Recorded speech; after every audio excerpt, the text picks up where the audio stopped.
시청자 여러분 안녕하십니까. 굿모닝 이코노미스 경제연풍 시작합니다.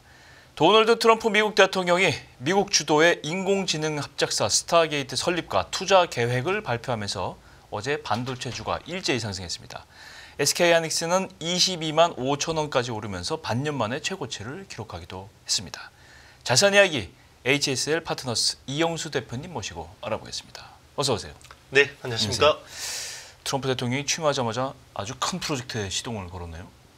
네. 이게 보니까 깜짝 놀랐어요. 이 AI 인프라 스타게이트, 이름도 스타게이트 굉장히 멋있는데 5천억 달러, 이게 AI 인프라로는 가장 큰 프로젝트라고 하는데요. 실행이 되면. 네네. 그죠? 오픈 AI, 일본 소프트뱅크, 또 오라클 이렇게 세 기업이 참여해서 진행을 한다고 하는데 어떻게 자금이 조달되고 진행이 되나요? 일단 이제 5천억 달러. 네. 네. 뭐 한화로 한 700조 원 정도 되는데요. 그렇죠. 네, 일단 이제 뭐 바로 1,000억 달러는 쏘기로 했습니다. 그래서 재정 담당은 소프트뱅크가 담당하기로 했고요. 그래서 운영은 이제 오픈 AI가 담당하기로 했습니다. 예. 그래서 향후 4년 동안 이제 1,000억씩 해서 토탈 이제 5천억 달러 투자하기로 했고요. 네. 여기에는 뭐 저기 그 아랍에미리트 뭐 이런 쪽에서도 이제 자금이 들어오는 걸로 지금 확인이 되고 있습니다. 네. 그렇게 자금이 쭉 들어오면 이제 진행이 되면 어마어마한 이제 기대감도 몰고 올 수 있고, 그냥 뭐 어떤 반도체 시장의 이제 지형도 바뀔 수 있고, 또 여기에 참여하지 못하는 기업들은 또 시샘도 할 텐데 마이크로소프트가 안 들어갔네요.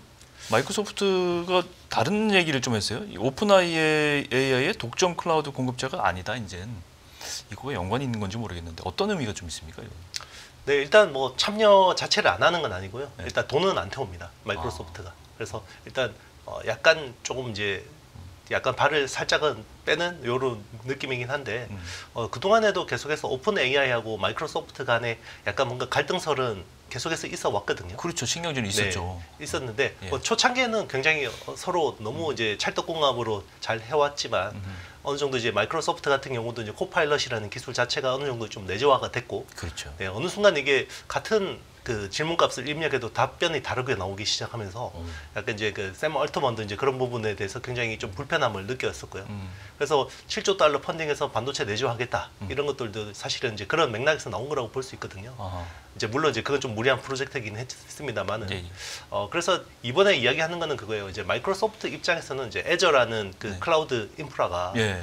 계속해서 지금 어떻게 보면 공급이 부족하잖아요. 그렇죠. 네, 그래서 이제 수요는 폭발적인데 공급은 부족한데 이게 도저히 공급이 안 되다 보니까 오히려 외주를 쓰는 이제 그 이런 상황인데 오픈 AI는 빨리 AGI를 개발하기 때문에 더 많은 컴퓨팅 파워를 요구하는 상황인 거죠. 그렇죠. 네, 그거를 이제 도저히 이제 서로 감당이 될 수 없다. 네, 입장차가 안 되다 보니 그래서 이제 약간은 이제 조금 다른 길을 가는 이제 형국이고 결국 이 스타게이트라는 걸 통해서 결국 오픈 AI가 새로운 어떤 컴퓨팅 파워를 확보할 수 있는 네, 정보의 힘을 입어서 이제 할 수 있는 계기가 마련됐다고 볼 수 있습니다.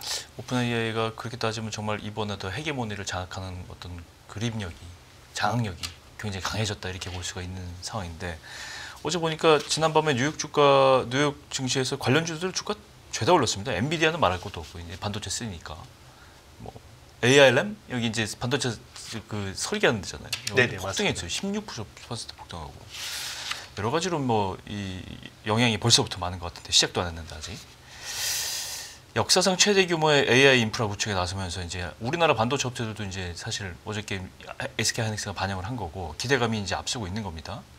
말씀하신 대로 이제 뭐 소프트뱅크나 오픈 AI도 이제 당사 기업들이긴 하지만 여기에 이 프로젝트에 쓰일 HBM 수요 어느 정도 예상할 수 있고 어느 정도 수혜를 받을 수 있을지 이거 계산 열심히 하고 있을 겁니다 지금, 그죠? 어느 정도로 예상하십니까? 일단 그 5천억 달러라는 그 금액 자체가 네. 우리 작년 2024년에 그 주요 그 하이퍼스케일러 있잖아요. 예. 그러니까 뭐 주요 클라우드 업체들하고 네. 뭐 이런 업체들이 뭐 메타 같은 업체들 다 합쳐서 주요 7개의 업체들이 토탈 투자한 금액이 2배가 넘습니다. 네. 근데 지금 아시겠지만 계속해서 AI 가속기나 HBM 같은 경우는 계속해서 지금 수급이 타이트한 상황이잖아요. 그렇죠.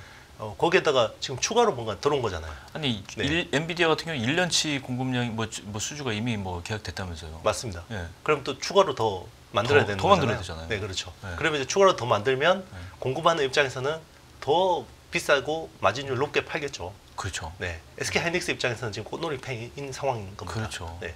그래서 지금 후발 업체들 특히나 삼성전자나 마이크론 같은 경우도 적어도 지금 1년에 기술 격차가 있는 상황이란 말이에요. 그렇죠. 그러다 보니까 더 지금 이제 뭐 분위기 자체가 좋을 수밖에 없는 거고 네. 여기에 또 이제 핵심 장비를 납품하는 한미 반도체 같은 회사들도 뭐 어제 굉장히 시세를 뽑았죠. 그렇죠. 네.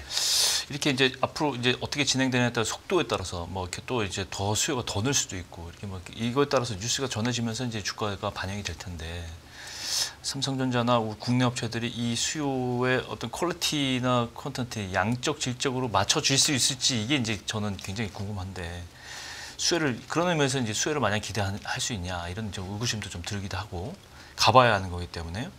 또 하나가 이제 의구심이 드는 게 오라클과 소프트뱅크, 오픈AI, AI가 이제 이 대규모 프로젝트에 이제 주도권을 쥐고 가고 있는데 한국 업체들이 과연 이들 기업들하고 얼마나 긴밀한 관계가 릴레이션십이 돼 있느냐 이게 또 궁금하단 말이에요. 물론 뭐 오라클 같은 경우는 뭐 클라우드 데이터 센터에다가 뭐 SK 하이닉스나 삼성전자 메모리 반도체 사용하는 건 뭐 알고 있는 협력 관계지만 또 시스템 반도체 분야에서는 경쟁 관계란 말이죠. 또 약간 적대적인 관계고. 소프트뱅크 같은 경우는 여러 가지 형태로 이제 우리나라 기업들의 이제 여러 가지 경험이 있기 때문에 또 유리하다 이렇게 볼 수도 있고 한데 어떤 관계적인 지형도 이런 것도 봐야 되는 거 아니에요? 네, 맞습니다. 굉장히 뭐 어떻게 복잡 다단하게 얽혀 있는 건데요. 예. 일단 이제 그 뭐 지금 SK 하이닉스의 수혜는 사실 그냥 가시적이라고 볼 수 있어요. 어차피 필요하니까. 네, 이거는 이제 디폴트 값입니다. 그렇죠. 근데 이제 삼성전자 같은 경우는 약간 이제 이게 아직까지 불확실하죠. 그렇죠. 그런데 이제 어쨌든 삼성전자가 좀 잘하기만 하면 충분히 낙수 효과는 있다라는 거 볼 수 있는 거고. 그렇죠. 예, 왜냐하면 일단 그 엔비디아 가속기 가지고 이걸 다 채울 수는 없을 것 같아요, 수요를. 그러면 결국 자체 설계 칩, 그 우리 ASIC이라고 하는 자체 설계 칩에 생각보다 많이 늘어날 수 있거든요. 브로드컴이나 마벨 테크놀로지를 통해서 설계하는 칩들이 늘어나는데 거기에 들어가는 HBM이 사실 SK 하이닉스가 다 공급을 못하는 상황이거든요. 그렇군요. 그러면 그걸 또 이제 삼성전자가 쪼 먹을 수 있는 또 기회는 있는 겁니다. 삼성만 잘하면 되는 거고요. 그리고 이게 또 TSMC도 지금 팹이 꽉 찼어요. 네, 그러면 아주 하이엔드 칩은 TSMC가 담당을 하겠지만 그렇죠. 거기서 또 이제 다 물량을 못 채우는 것들은 또 삼성 파운드리가 또 가지고 올 수 있는 또 그런 기회는 있는데 거기도 결국은 또 삼성전자가 얼마나 잘하느냐 이게 이제 또 중요한 포인트일 것 같습니다. 이용수 대표님 지금 마저 재미난 명제를 하나 내놓으셨는데 삼성만 잘하면 돼. 네네. 야 이것이 굉장히 참 뼈아픈 명제라고 저는 생각을 하는데 이 SK하이닉스는 뭐 앞으로도 이대로만 하면 계속 이제 탄탄대로다 이렇게 저는 생각하고 있고 어쨌든 그것 때문에 주가가 이제 3.4% 올라서 이제 20이면 어째 이게 신고가인 거예요? 반년 만에 신고가죠? 네네. 근데 저는 뭐 주가는 정고점을 제가 그 우리 앵커님하고 계속 매달 이렇게 네. 이야기하잖아요. 네. 그래서 항상 여쭤볼 때마다 제가 SK 하이닉스 정고점은 힘들 것 같습니다라고 계속 말씀드렸는데 제 비율을 바꿔야 될 것 같습니다. 그래요? 정고점 뚫을 수 있어요? 정고점을 뚫을 수 있을 것 같습니다. 이런 대형 호재가 나왔으니까. 네네, 맞습니다. 네. 상황이 또 너무 달라졌고요. 그렇죠. 그리고 지금은 파는 쪽이 갑인 상황입니다. 네. 수요가 너무 폭발적이기 때문에. 맞아요. 네. 이걸 공급하는 사람이 네. 훨씬 더 우위에 있다. 맞습니다. 이런 시장이라고 볼 수 있는데 뭐 말씀하신 대로 삼성만 잘하면 돼. 그 말 때문에 어차피 삼성전자 주가는 이런 대형 호재 속에서도 움직이지도 못했습니다. 그냥 그렇죠. 보합으로 54,000원에 머물러 있는 상태인데 하이닉스 좀 있어 오늘이죠? 분기 실적 발표되죠? 네네, 맞습니다. 어떻게 기대하세요 이거는? 일단 이제 영업이익은 한 8조 원 정도는 저는 보고 있습니다. 8조. 그래서 뭐 지금 적게 보는 쪽은 7조 5천억 정도, 좀 많이 보는 쪽은 8조 3천억까지 보고 있는데 저는 이제 8조 원 정도는 충분히 낼 수 있지 않을까 생각하고요.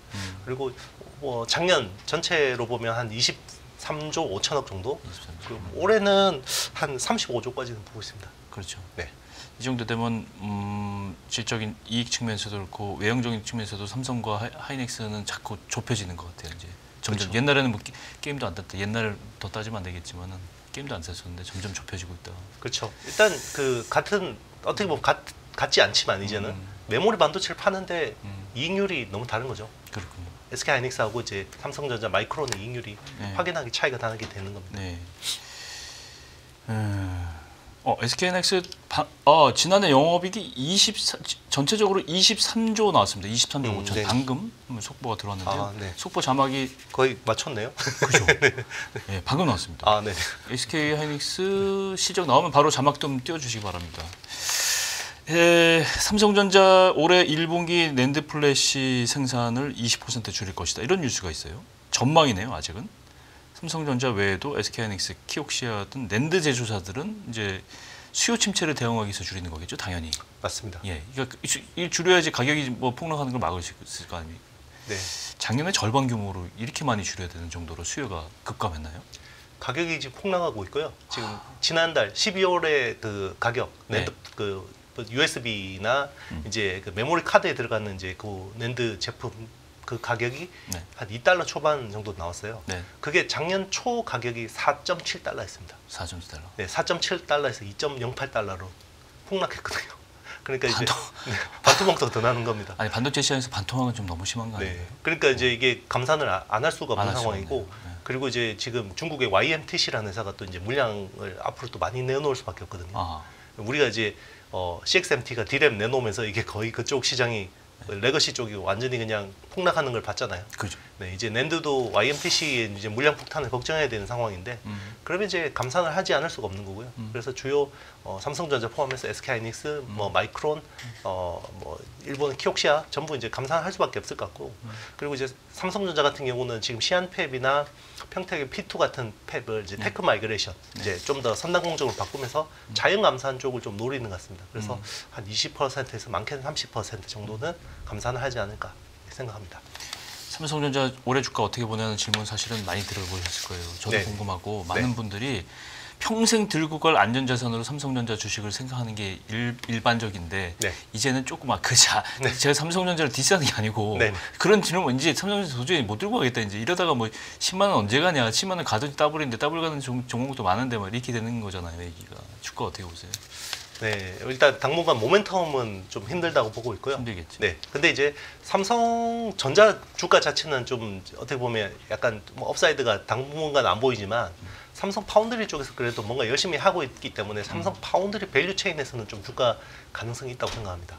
그래서 일단 국내에서 보면 그 우리 디자인 솔루션 쪽 있잖아요. 디자인 솔루션 파트너스, DSP 쪽이나 IP 관련 비즈니스나 그리고 이제 일단 삼성 파운드리가 뭐 지금 뭐 투자를 막 늘리고 이런 상황은 아니죠. 뭐 거의 전년 대비해서 거의 반토막 나는 캐펙스를 하기 때문에 이제 그쪽 안 좋아지지만, 그러니까 이제 신규 투자를 하는 장비 쪽은 좀 안 좋을 수 있지만 가동률을 높인 쪽으로 지금 전략을 선회했단 말이에요. 그래서 중국 쪽에 팹리스나 이런 쪽을 유치하는 쪽으로 가다 보면, 왜냐하면 지금 4나노하고 7나노 쪽에 가동률이 30% 이상 다운돼 있는 상황이거든요. 네. 그럼 가동률 여전히 있네요, 그죠? 네, 맞습니다. 주문 받으면. 그렇죠. 그럼 가동률이 올라가면 거기에 들어가는 이제 테스트 소켓이나 이런 물량이 늘어날 수 있고, 그리고 이제 웨이퍼 테스트하는 뭐 이런 회사들은 또 수혜를 볼 수 있습니다. 그렇군요. 파운드리 이쪽으로 강화를 하면 TSMC하고 부딪히는 거 아닙니까, 결국? 그러니까 이제 그동안은 TSMC한테 한번 해보겠다라고 해서 이제 3나노 선단 공정 경쟁 쪽에 힘을 줬었고요. 그러니까요. 지금은 이제 TSMC하고 경쟁하기보다는 이제 TSMC의 낙수 효과를 좀 누리겠다.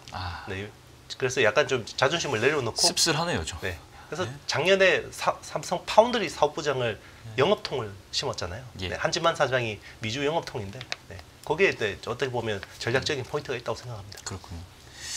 삼성전자에 대해서는 희망적인 말씀도 해주시는 것 같지만 사실은 위로가 안 되는 얘기라고 저는 생각합니다. 네. 자, 이렇게 다시 돌아가서 큰 프로젝트가 이제 발족이 됐는데 미국에서 이제 반도체 업종 체크할 이슈들 올해까지는 안 가더라도 상반기에 체크할 이슈들은 어떤 것들이 좀 있을까요? 일단 이제 지금 트럼프가 감세 카드를 들었고요. 네. 이제 감세를 한다라는 것은 결국 빅테크들의 EPS가 추가로 올라갈 수 있다라는 그렇죠. 여지가 생기는 바로 거고요. 수혜를 보겠죠. 맞습니다. 그럼 빅테크들의 EPS가 올라가게 되면 캐펙스를 계속해서 지금 늘리고 있잖아요. 자본 지출을. 그래서 이제 자본 지출이 꺾이지 않으면 AI 가속기 밸류 체인은 더 갈 수가 있습니다. 근데 이제 요게 좀 이제 둔화될 수는 있거든요. 그러면 요게 한번 이제 주가 조정의 계기가 될 수도 있는데 요게 이제 올 중순쯤에는 한번 중요한 시험대가 될 것 같고요. 그건 봐야 될 것 같고, 일단은 지금은 이제 일본 또 중앙은행이 또 금리 인상 가능성이기 때문에 이것도 유동성을 또 영향을 안 받을 수가 없어요. 반도체도. 네, 그런 것들도 좀 감안해야 될 것 같고요. 그렇군요. 네. 방금 속보 또 다시 계속 들어왔는데 SK하이닉스 4분기 영업이익이 8조 800억 딱 나왔습니다. 딱 맞히는. 네. HBM D램 매출이 40% 이상. 네. 이게 상당히 뭐 HBM에 대한 그 뭐 격렬한 이 호황 장세를 그대로 직격탄으로 수혜를 많이 받는 것 같은데 이것도 언제까지 갈지가 이제 사실은 뭐 앞으로의 뭐 아직은 뭐 먼 얘기지만 이것도 대비를 해야 될 것 같다는 생각이 드는데 이게 또 조금 다른 얘기인데 인텔이 사실 뭐 세계 최고의 IT 기업이었던 예전에는 네네. 매각설이 계속 나오고 있잖아요. 네네. 이번 또 나오고 있는 모양이죠. 근데 이 문제는 이 인텔을 통째로 인수하려는 회사가 있다 이렇게 루머인데 이게 이제 인수하려는 게 직접적인 건지 뒤에서 돈을 대는 건지 모르지만 일론 머스크가 있다 이런 소문이 또 있는 것 같은데 이거 네. 어느 정도 좀 일리가 있는 얘기라고 보세요? 일단 이제 미국 정부 입장에서는 충분히 일리가 있다고 생각해요. 왜냐하면 미국이 어떤 반도체 굴기를 했잖아요. 예. 그거는 이제 뭐 바이든이든 트럼프 행정부든 똑같다고 보고 있거든요. 미국 기업이 이제 반도체 제조를 가져와야 되는데 그러면 반도체 제조를 가져오려면 팹이 가지고 있는 회사가 가져와야 되잖아요. 팹이 있어야죠. 팹 있는 회사가 두 개밖에 없습니다.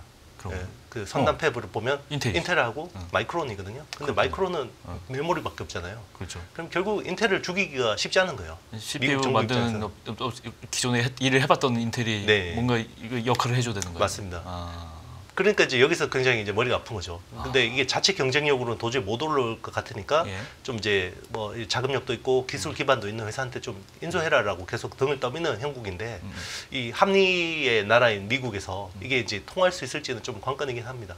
근데 어쨌든 이제 인텔을 죽이는 판단은 미국 정부 입장에서도 지금 쉽지 않을. 지금 분위기 봐서는 미국의 마가 정책으로 봐서는 미국의 힘으로 모든 걸 다 휩쓸게 되는데 인텔을 그렇게 수그러들게 놔두겠습니까? 그죠? 그렇죠. 그런 의미잖아요. 이제. 맞습니다. 예. 근데 이제 누군가 운영을 해줘야 되잖아요. 그죠. 뭐 이 현상 유지가 중요한 게 아니라 네. 여기서 TSMC의 대체제가 될 수 있도록 키워줘야 되는데 그렇죠. 그러려면 뭔가 똑똑한 기업이 인수를 해줘야 되는데 그걸 이제 또 짝지어주는 게 쉽지 않은 거죠. 그렇죠. 네, 사실 일론이 한다 그러면 충분히 가능성도 이런 있죠. 왠지 네. 뭐 선을 좀 넘어서 많은 것을 했던 사람이라 네, 충분히. 하지 않을까. 네. 예. TSMC는 지난번에 대만 남부에서 21일에 지진이 발생한 다음에 이건 좀 피해가 어느 정도인지 정확하게 몰랐는데 굉장히 좀 손해가 많은가 보죠. 그렇기 때문에 네, 이제 이쪽 시장도 조금 약간 지장이 있지 않을까 싶은데. 일단 뭐 지금 확인된 바로는 뭐 제조 쪽에 직접적인 타격은 없다라고 하는데 이게 사실 바로 이렇게 우리가 피해 봤습니다 이렇게 잘 이야기 안 하거든요. 반도체 회사들이. 그렇겠죠. 네, 그래서 좀 더 지켜봐야 될 것 같고 네. 이제 구체적인 어떤 생산에 대한 로스들이나 이런 것들은 조금 더 시간이 지나면서 좀 확인을 해봐야 될 것 같고요. 아무래도 계속해서 이제 이런 그 대만에서 지진이나 아니면 지정학적 리스크나 이런 것들이 계속 부각된다 그러면 결국 그 트럼프 행정부 입장에서도 뭔가 이제 TSMC의 대체제를 키워야겠구나. 이런 쪽에서 이제 뭐 인텔이 최우선 대상이겠지만 인텔이 지금 뭐 그렇게 상황이 좋지 않기 때문에 삼성 파운드리가 또 이런 부분에서는 또 구도는 나쁘지 않다 생각합니다. 그렇군요. 엔비디아 얘기를 또 안 물어볼 수가 없는데 젠슨 왕 CEO는 트럼프 취임식에 초대받지 않은 건지 못한 건지 모르겠지만 안 갔어요 일단. 네. 안 가고 중국에 갔어요 제가. 네.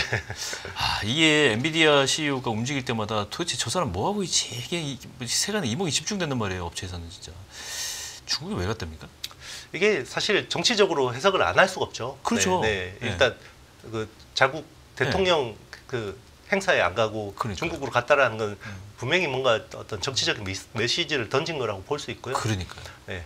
그런데 이제 뭐 그것도 중요한데 일단 뭐 이제 표면상으로는 중국 직원들이 이제 춘제 행사 이제 챙기러 갔다라고 이야기를 하고 있기는 하지만 결국 이제 그 다음이 중요한 미팅 일정인데 대만으로 가서 폭스콘하고의 미팅이 있어요.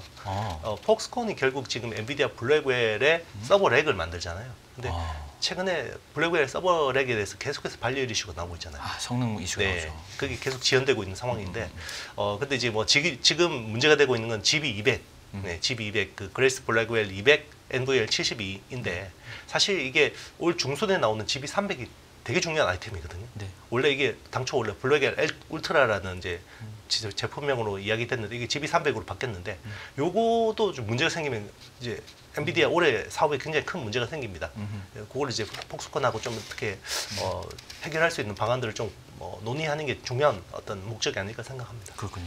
젠슨 왕은 뭐 움직이고 말할 때마다 코멘트 하나하나가 이제 이슈가 핫 이슈가 되고 그러는데 이런 것도 이슈가 돼요, 진짜 되고 엔비디아 동향을 잘 살펴보면 이제 반도체 업황을 잘 예견할 수 있다는 거는 뭐 대표님께서 늘 말씀하시는 부분 중에 하나인데 얼마 전에는 또 양자 컴퓨터 아직도 멀었다 이것 때문에 발칵 한번 뒤집혔잖아요. 그렇죠. 저는 개인적으로 봤을 때 저는 뭐 사실 전공자도 아니고 하지만 딱 봤을 때는 2, 30년까지는 아닌 것 같은데 이미 뭐 많은 기업들이 여기다 투자를 하고 하는 거 보면 이게 그렇게 먼 일은 아닌 것 같은데 젠슨왕이 이렇게 말했을 때는 뭔가 의도가 있을 것이다.